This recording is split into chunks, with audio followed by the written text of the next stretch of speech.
వేసవి సెలవులు, అంతులేని ఆటలు, మర్చిపోలేని జ్ఞాపకాలు. కానీ ఈ సందడి వెనుక మనం గమనించని ఒక నిశ్శబ్ద మృత్యువు పొంచి ఉంది. పిల్లలు మైదానంలో క్రికెట్ ఆడుతున్నప్పుడు బంతి పొరపాటున ఆ విద్యుత్ ట్రాన్స్ఫార్మర్ దగ్గర పడవచ్చు. ఆ బంతిని తెచ్చే తొందరలో ఆ చిన్నారి చేతులు లైవ్ వైర్లను తాకవచ్చు. గుర్తుంచుకోండి, ఆ ఒక్క సెకను ఉత్సాహం జీవితాంతం తీరని వేదనగా మిగిలిపోవచ్చు. ఇక డాబాలపైన గాలిపటాలు ఎగిరేసేటప్పుడు దారం కరెంటు తీగలకు చిక్కుకోవచ్చు. ఆ గాలిపటాన్ని తీయడానికి పిల్లలు పొరపాటున ఇనుప చువ్వలను గాని తడి కర్రలను గాని వాడితే ఆ తీగల్లో ప్రవహించే వేల వోల్టుల విద్యుత్తు వారి ప్రాణాలను నిలువునా హరిస్తుంది. విద్యుత్తు ఎప్పుడు రెండో అవకాశం ఇవ్వదు. దాగుడు మూతలు ఆడుతూ పిల్లలు నిర్మానుష్యంగా ఉన్న బిల్డింగుల్లోకి వెళ్తుంటారు.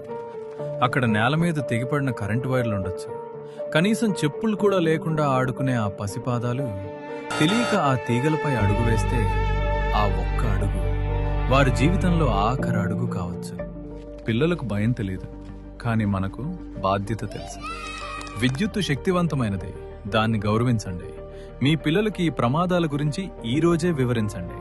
ముందు జాగ్రత్తే మన ప్రాణాలకు రక్ష. సురక్షితంగా ఉండండి, మీ కుటుంబాన్ని కాపాడుకోండి. ప్రజా ప్రయోజనార్థం ఏపీ